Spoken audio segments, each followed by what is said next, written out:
Okay, sorry for the technical difficulty. Facebook Live did not want to work again. But that's okay. We're back with artist Ray Burggraf, and we've transitioned in front of New South. So, I've heard that you describe yourself as a landscape painter. Do you think of these abstractions as non-objective, or is there a landscape subject behind each of them? I'm confusing to the viewer because I float back and forth. The main subject of these paintings is the color interaction. Mm-hmm. That's just paramount. And then I get rid of all the realistic stuff just because I want to zero in on that. Mm-hmm. And I blow them up so they're your size. Mm-hmm. So you can relate to the color. And when I look at a landscape, I see the color first. Mm-hmm. But I'm really glad that this painting is in this show because it's New South, it's pink and green, and the pink is pink azaleas, and the green is green leaves. And that's what we see every spring in Tallahassee. So there you go. And that's why this painting is done. I'm glad it's here. It places me as a Florida artist, but a lot of the time I'm just looking for color, and it doesn't really matter. That's awesome. Mm-hmm. What part of the landscape around you do you like the best? Oh, that's easy. Sky and ocean and water.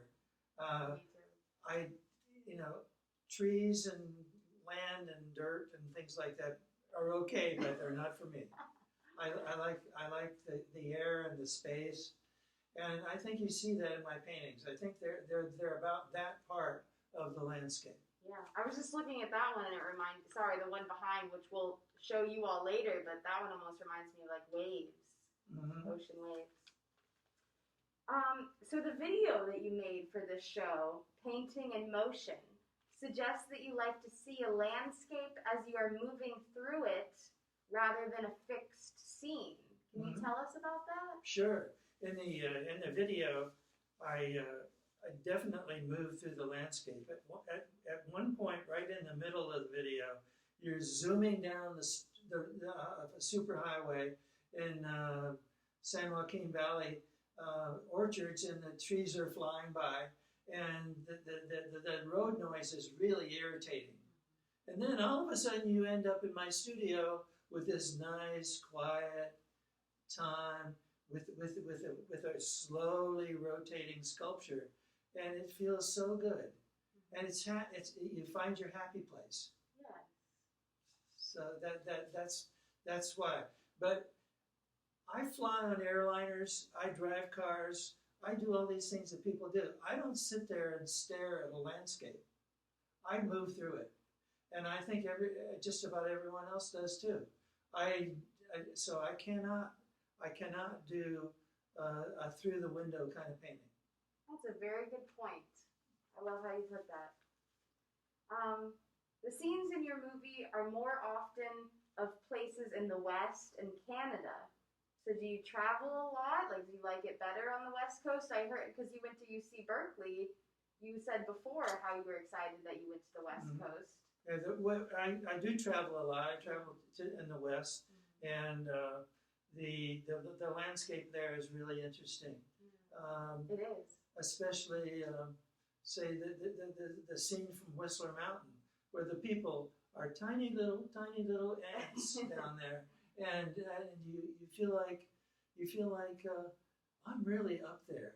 Yeah, it's like sublime.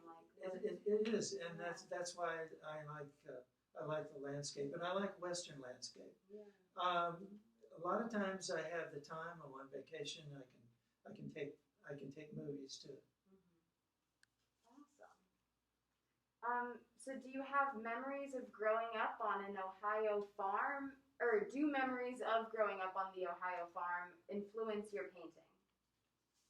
Really interesting. I mentioned to my sister one time who's 4 years older than I am, and she grew up in the same place, and I mentioned to her that the grid in my paintings is the grid of Ohio, because Ohio is all farmland. It's all marked off in acres and fields and quarter sections and things like that.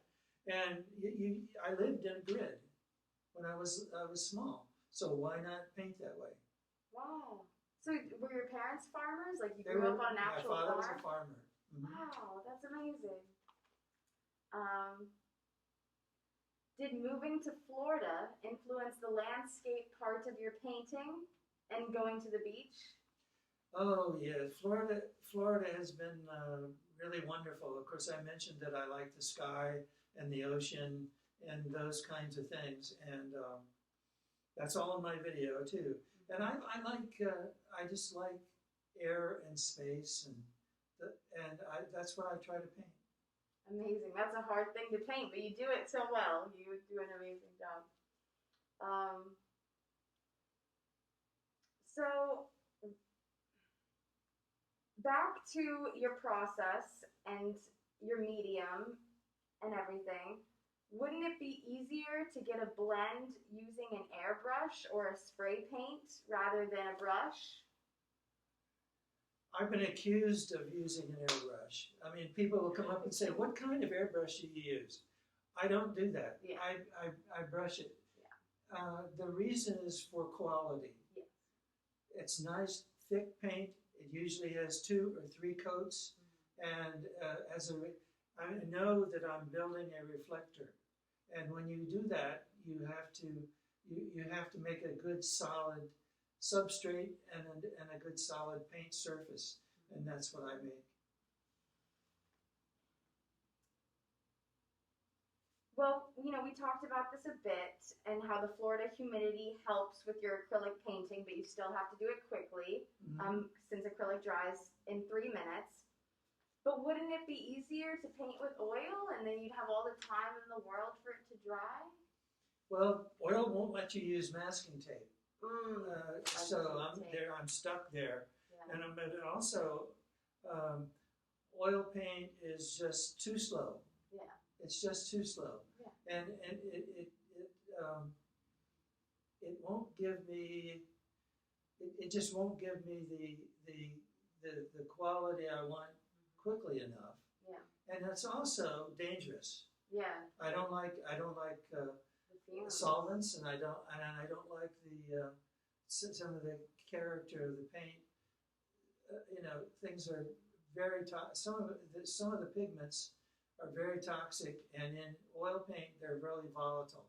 So it's safer to use acrylic. I agree.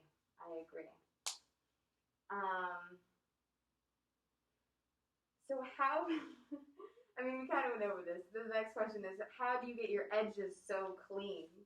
Yes, I use masking tape. Yeah, the tape. And when you see one of these, when I'm working on it, you might see 2 or 3 of them that would be taped off, and lots of paper covering everything else.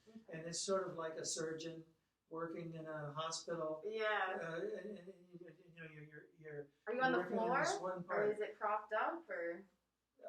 On a table. On a table. But the nice part about that is the last time you pull the tape off and you look at the whole thing, it's a big surprise. Yeah. So it's really a pleasant experience. Perfect. So now I'm going to turn the camera around, but you're going to hear us. But just to show the contrast of Ray's newer work in relation to everything else. Oh yeah.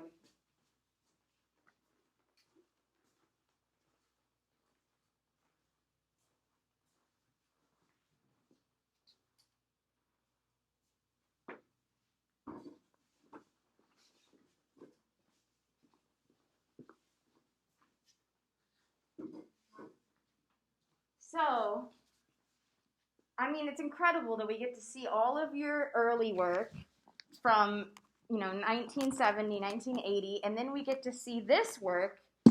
And what's the year here? It doesn't say, but when was this made? When I when I did the work on canvas, Mhm.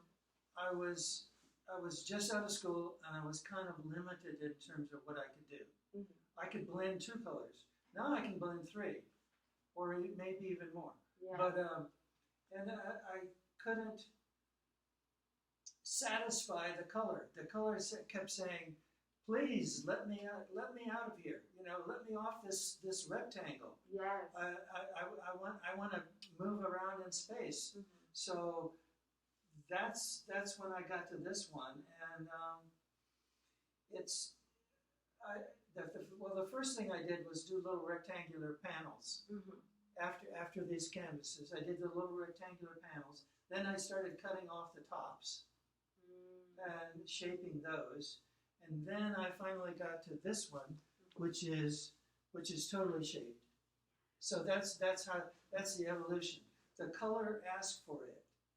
I know that you know, color is not supposed to talk, but it does to me. That's amazing. And then that one's so, and then you went from canvas to wood, and then you have the wood on plastic, you know, there, a Right. see-through material, and then hanging. That's right. I love the hanging piece. And is that mechanical, or is it just? It's supposed to rotate. Yes. The batteries will run out, but Yes. it doesn't make that much difference. I mean, it's actually slowly rotating now. Yeah, right. Just naturally. Yeah. But this is on plexiglass. Mhm. It's shaped so that this pink and this green, the green kind of shrinks back under its small space, and it likes that. And then the pink comes up to the bigger space, and it likes to expand out into that. So the color is happier. It's on plexiglass, so there's no restrictions as to where it is. It's floating in space. It also has a barcode. What? A barcode. Everything in our world has to have a barcode, and that's mine. It's a little funny. That is funny. I love that you called it that. I'm never gonna look at it the same. That's funny. I love it. Okay, well, I guess we can transition to the part 3. We're gonna go into the black and white room. We've seen lots of color, and now we're gonna see the black and white work. Okay.